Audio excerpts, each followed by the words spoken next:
Mesdames et messieurs, bonjour et bienvenue dans Newsday. Vous suivez les informations sur AT Communication.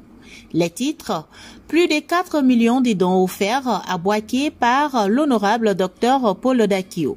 Le deuxième congrès des journalistes et correspondants de presse de Côte d'Ivoire et la fête annuelle des lobbies à Boaké. Vous suivez Newsday sur AT Communication. Côte d'Ivoire, deuxième congrès ordinaire de l'Union nationale des journalistes et correspondants de presse de Côte d'Ivoire, Ladji Abou Sanogo élu à sa propre succession. Le foyer jeune viateur de Boaké a abrité le deuxième congrès ordinaire de l'Union nationale des journalistes et correspondants de presse de Côte d'Ivoire, en abrégé UNAJICOP-CI, autour du thème « Le correspondant de presse face au défi de son respect, de sa notoriété, de sa situation financière dans un monde des médias en crise ».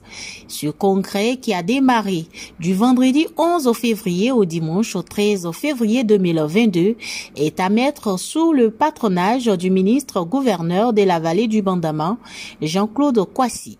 3 jours durant, les journalistes et correspondants venus de toutes les régions de la Côte d'Ivoire s'y sont prononcés sur la qualité de la production des articles dans le but de lutter efficacement contre la crise médiatique.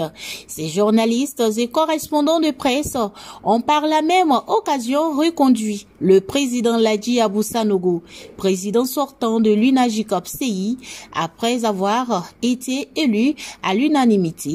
Il prévoit faire de la formation sa priorité. Le bilan que nous faisons de ces 4 années, c'est un bilan positif.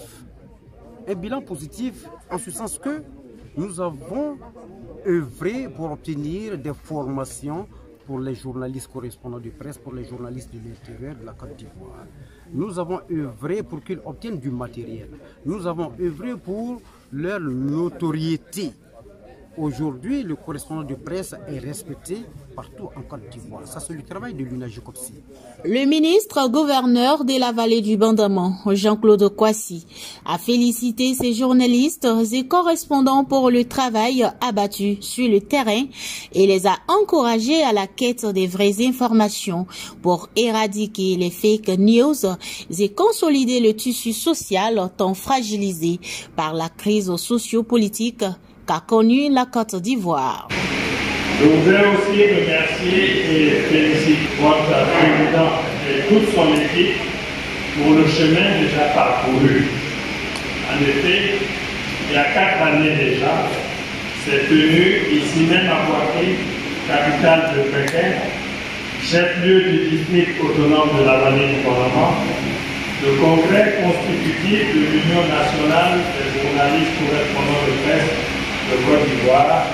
Plusieurs personnalités de la région de Boaké et du pays ont pris part à cet événement mémorable, au nombre desquels le président de l'Union nationale des journalistes de Côte d'Ivoire, l'UNJCI. Il est venu porter son soutien à l'UNAJICOP-CI, créé il y a à peine 5 ans. Il promet accompagner l'UNAJICOP-CI et œuvrer pour l'atteinte de ses objectifs.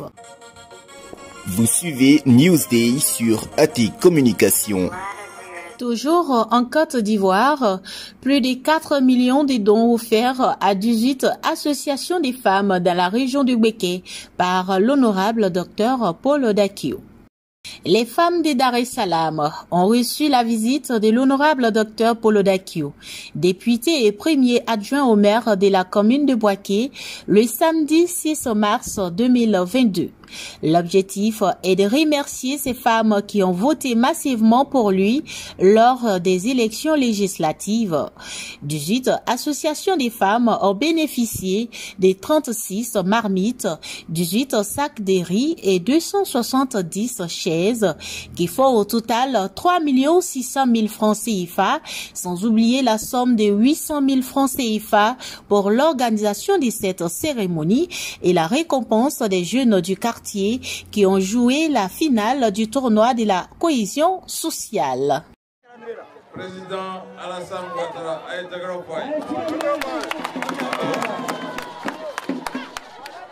ministre Amadou Koné avec travail.